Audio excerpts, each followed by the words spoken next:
सुंदरनगर में एक मशहूर पकौड़े वाला रहता था। नाम था उसका चंदू। सुबह उठकर पकौड़े तैयार करना और पूरे दिन नगर में घूम घूम कर साइकिल पर पकौड़े बेचना, यही उसका रोजाना का काम था।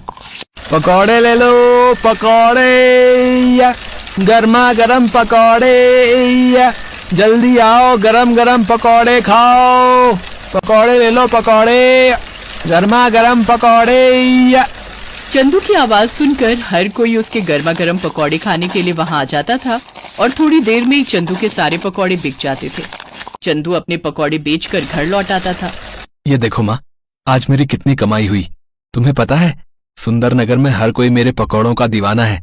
सबको मेरे पकौड़े बहुत पसंद आते हैं। क्या हुआ, तुम क्यों मुंह फुलाए बैठी हो? क्या फायदा कमाई का जब खाने वाले हम दो हैं। कब से तुझे बोल रही हूँ कि शादी कर ले। कम से कम ऊपर जाने से पहले पोते पोती का मुंह तो देख लूंगी। बहू से सेवा तो करवा लूंगी, पर तू है कि शादी के लिए हाँ ही नहीं करता। देख, पड़ोस में सबकी बहुएं आ गई हैं, एक तू ही रह गया है शादी के लिए। ठीक है माँ, अगर तुम कहती हो तो मैं शादी के लिए तैयार हूँ। वैसे भी अब मेरा काम अच्छा चल गया है, तो मुझे शादी करने में कोई परेशानी नहीं है।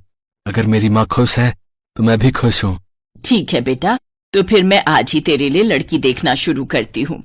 कुछ ही समय में चंदू के लिए बहुत ही समझदार लड़की मिल गई और चंदू की शादी हो गई। नई बहू के घर आ जाने से घर में रौनक आ गई। चंदू की माँ बहुत खुश थी। लक्ष्मी बहू, तुम तो साक्षात लक्ष्मी का रूप बनकर ही हमारे घर में आई हो। तुम्हारे आने से घर में कितनी रौनक आ गई है। माँ जी, मुझे आशीर्वाद दीजिए कि मैं अपनी सारी जिम्मेदारियां अच्छे से निभा सकूं। मुझे पता है बहू, तुम सभी जिम्मेदारियां अच्छे से निभाओगी। सुनिए, आज तक आप अकेले ही पकौड़े बनाते रहे हैं। अब आप चिंता मत कीजिए, पकौड़े बनाने की जिम्मेदारी आप मुझे दे दीजिए। अब मैं पकौड़े बनाकर दिया करूंगी, आप बेचने जाया करना। इससे आपको अपने लिए भी समय मिलेगा। कितनी अच्छी है मेरी बहू, मेरा और चंदू का कितना ख्याल है इसे। उस दिन से लक्ष्मी पकौड़े बनाने में चंदू की मदद करने लगी। चंदू का काम आसान हो गया। अब वो सुबह जल्दी ही पकौड़े बेचने के लिए निकल जाता था और शाम तक अच्छी कमाई करके घर लौटता था। पर पिछले कुछ दिन से चंदू परेशान था। जब उसकी पत्नी ने उस परेशानी का कारण पूछा तो उसे बताना ही पड़ा। क्या हुआ जी? मैं देख रही हूँ आप कुछ दिनों से परेशान हैं। मुझे बताइए कि क्या हुआ है। हाँ चंदू बेटा, मैं भी तुझे कई दिनों से परेशान देख रही हूँ। क्या बात है? पता नहीं, कुछ दिनों से मैं जब पकौड़े बेचने के लिए निकलता हूँ तो मेरा टोकरा भरा हुआ होता है, पर बाजार तक पहुँचने में मुझे ऐसा महसूस होता है कि मेरे टोकरे में से कुछ पकौड़े गायब हैं। पकौड़े गायब हैं? पर बेटा, आज तक ऐसा कभी नहीं हुआ। कोई बात नहीं, मैं कुछ ज्यादा पकौड़े ही बना दूंगी। कई बार पता नहीं चलता, हो सकता है आपके मन का वहम हो। हाँ, ये भी हो सकता है मेरे मन का वहम हो। कल मैं थोड़े ज्यादा पकौड़े ले जाऊंगा। अगले दिन चंदू थोड़े ज्यादा पकौड़े लेकर जाता है, पर उस दिन भी चंदू देखता है कि पकौड़े थोड़े कम हैं। वो घर आकर ये बात लक्ष्मी और अपनी माँ को बताता है। अरे मेरे बच्चे को पता नहीं किसकी नजर लग गई है। कोई भूत प्रेत पकौड़े चुरा कर भाग रहा है क्या? मुझे तो दाल में कुछ काला दिखाई देता है। अच्छा एक बात बताओ, जब तुम पकौड़े बेचने के लिए जाते हो, क्या कहीं कुछ देर के लिए रुकते हो? मैं जब पकौड़े बेचने जाता हूँ तो रास्ते में बस मैं पानी पीने के लिए नदी किनारे रुकता हूँ। बस, मैं सारी बात समझ गई। अब तुम देखते जाओ मैं क्या करती हूँ। कल के बाद तुम्हारी ये समस्या हमेशा के लिए दूर हो जाएगी। तुम ऐसा क्या करने वाली हो? बस देखते जाओ, जैसे जैसे मैं कहूँ तुम वैसे ही करना। लक्ष्मी बहुत ही समझदार थी। अगले दिन जब चंदू पकौड़े बेचने के लिए निकला तो वो नदी के पास पानी पीने के लिए रुका और फिर से अपने पकौड़े बेचने के लिए चला गया। चंदू पकौड़े बेचकर घर आ गया। अब तुम नगर के राजा के पास जाओ और अपनी ये समस्या उन्हें बताना। चंदू नगर के राजा के पास गया और पकौड़े चोरी होने की बात कही और आज उसने जो किया वो बात भी उसने राजा के कानों में डाल दी। तुम्हें न्याय जरूर मिलेगा। चोरों को जल्दी ही पकड़ा जाएगा। नगर में ढिंढोरा पिटवा दिया जाए। चंदू खुशी खुशी घर आ जाता है। नगर में ढिंढोरा पिटवा दिया जाता है। अब बारी थी असली चोरों को पकड़ने की। क्या तुम्हें लगता है लक्ष्मी, अब चोर पकड़े जाएंगे? बिल्कुल पकड़े जाएंगे। मैंने तरकीब ही ऐसी लड़ाई है। चोर तो ये भी नहीं जानते कि उस दिन तुम पकौड़े बेचने बाजार गए ही नहीं। मैंने सिर्फ उन चोरों को पकड़ने के लिए वो पकौड़े तैयार किए थे। उन चोरों के हाथ पर गोंद लगे हुए पकौड़े अच्छे से चिपक गए होंगे। मैंने ऐसा गोंद तैयार किया था जो छुड़ाए नहीं छूट सकता।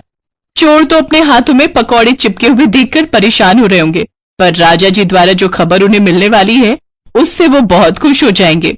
लक्ष्मी ने पकौड़ों पर चिपचिपा गोंद लगा दिया था, जिससे पकौड़े उन चोरों के हाथ पर चिपक जाएं जो चंदू के पकौड़े चुराते थे।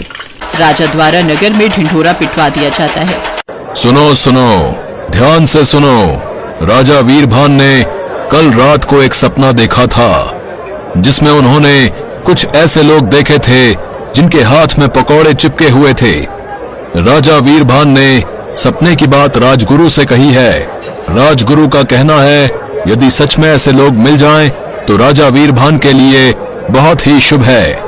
इसीलिए राजा वीरभान ऐसे लोगों की तलाश कर रहे हैं जिनके हाथ में सचमुच पकौड़े चिपके हुए हों। क्या हमारे राज्य में ऐसा कोई है जो ये इनाम पाना चाहता है, तो वो राजा वीरभान के पास जा सकता है। जो भी ऐसा चमत्कारी व्यक्ति राजा वीरभान से मिलेगा, उन्हें राजा वीरभान की तरफ से 1000 स्वर्ण मुद्राएं इनाम में दी जाएंगी। अरे भाई, ये तो सोने पे सुहागा हो गया।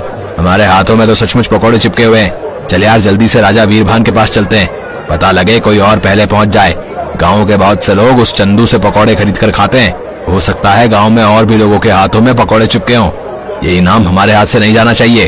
तू ठीक कह रहा है यार जग्गू, चल हम जल्दी से राज दरबार चलते हैं। अरे वाह, ये तो कोई जादुई पकौड़े थे जो हमारे हाथों में चिपक गए, और राजा वीरभान को सपना भी इसी का आया।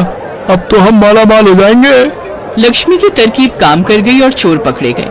राजा के दरबार में जब जग्गू और रघु नाम के 2 चोर पहुंचे, तो सारी सच्चाई सबके सामने आ गई। इन दोनों चोरों को पकड़कर कारागार में डाल दिया जाए, ताकि ऐसे चोर दोबारा राज्य में चोरी ना कर सकें। लक्ष्मी, तुम बहुत समझदार हो। हमारे राज्य में तुम जैसी समझदार प्रजा का होना बहुत जरूरी है। उपहार स्वरूप ये 1000 स्वर्ण मुद्राएं हम तुम्हें देते हैं। ये तुम्हारी समझदारी का इनाम है। लक्ष्मी अपने पति चंदू के साथ इनाम लेकर खुशी खुशी घर लौट आती है। मैंने तो पहले ही कहा था, हमारी बहू अपने नाम के साथ साथ सचमुच लक्ष्मी का रूप बनकर घर में आई है। जीते रहो मेरे बच्चों, हमेशा खुश रहो।